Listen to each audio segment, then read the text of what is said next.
Today, 99.9% of music is recorded on computers. With the easy accessibility of DAWs and plugins, it has become the most effective and affordable way to make music. This is great, except for one thing. A lot of music can sometimes end up sounding the same, and make us musicians at home fall into the same uncreative patterns. However, there is one thing that can save us. Today, we'll explore a concept that is often left in the shadows, but is crucial for how music makes us feel. Whether you're a musician, composer, producer, tree surgeon, or just a music lover, understanding this concept will change the way you make and hear music. And that thing is texture. So what is texture? Texture is how many layers of sound can be heard at once and how these layers all interact. Just like in art, where texture can be smooth, rough, or detailed, music has its own version. It's all about how the instruments and sounds come together to create the overall sound and feeling of a piece of music. Of course, we have melodic textures, such as the choice of single instrument melodies, chords, the types of sound being used, but I'm guessing you already know about that. Let's look into the texture elements people forget about. Some of the most famous songs of all time, and I'm guessing some of your favorites, use this form of texture, and it is one of the most popular. Atmospheric textures are often real-life sounds, giving the piece of music a location and feeling. These can include these types of sound. This instantly sets the vibe. It's a late spring, early summer, midday with the sun shining. This all comes to you despite even hearing the subject matter of the lyrics. This can also be great for if you're making music for an artist who instantly gets a feeling and location to this track. Just listen to this without it. To me, it truly feels like the emotion is missing. Here is another example.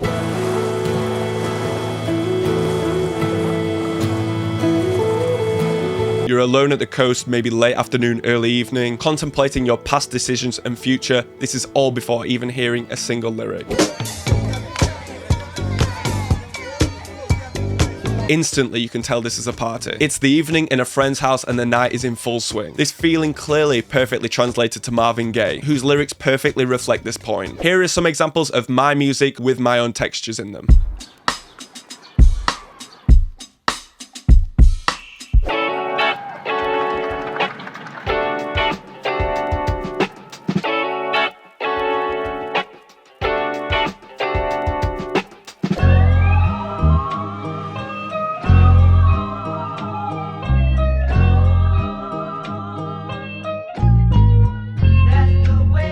Over the last few months, I have crafted and just released my own texture and soundscapes pack, full of over 100 textures, all in these 4 categories, all of which have been recorded by me or people I know, so all textures are super unique and ensure a wide variety of sonic options for you to use in your own music. All the examples of textures in this video are from the pack. By using this pack, you can make your music truly evoke emotion, add depth to your tracks, and make the songs unique to you. The first 10 people to buy this pack will get 20% off, and the link will be in the description, and I know you will enjoy this pack. Atmospheric textures are not always heard but often felt in giving the location and emotional context to a song.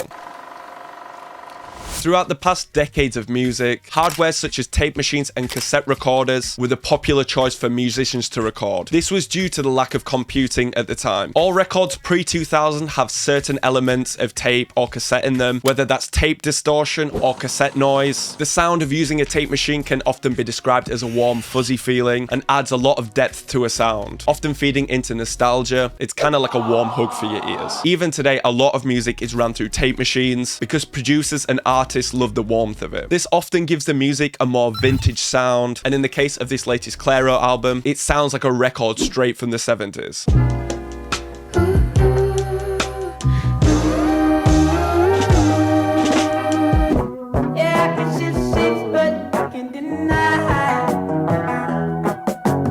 These mechanical textures aren't only tape and vinyl hiss. Artists such as Frank Ocean use things such as radio sounds and cassette effects. This is it, all that there is. The layering and use of these mechanical textures give music such a warm, vintage and real-life sound, which sometimes the music of today can sometimes often lack.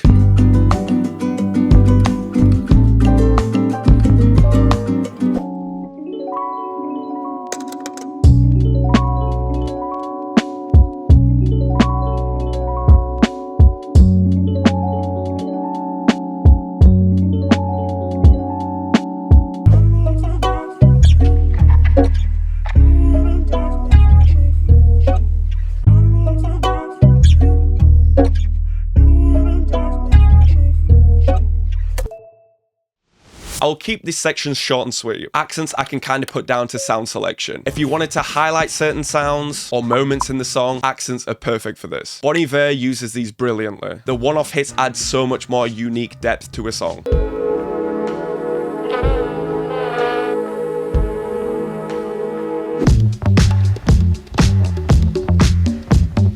Ivy's outro by Frank Ocean is also a great example of accents in music.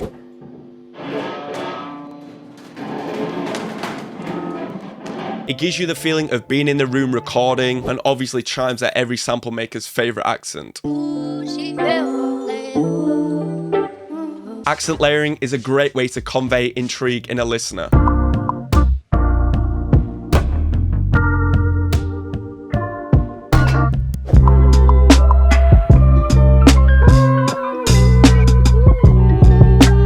Last of all is ear candy and sound effects. These textures to me are often more noticeable than the others, and are there to often satisfy the listener and to keep the listener intrigued in the track. Meltdown from Travis Scott's Utopia has a perfect example of this.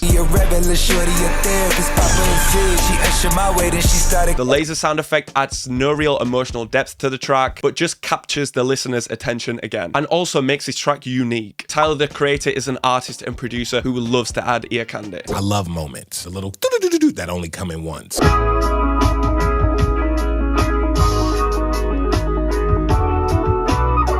Ear candy doesn't always have to be tonal. In Kanye West's Ghost Town, we hear this white noise sound effect. We're still the kids we used to buy still In this track, it acts like a riser, letting the listener know the track is changing. Another great example of sound effect in music is Nike's by Frank Ocean, just before the beat switch. This vocal chop signals a new section of the track. I believe this is why sampling is so popular and people love samples, because you are taking all these elements and putting them into new music. Sonic smudges, as I like to call them, also fall into this category, and often can be used as intros, bridges, or outros. Some examples of these are Dream Police, At Your Best, and the intro of Sunflower. So ear candy and sound effects are there to intrigue the listener and keep them engaged in the music.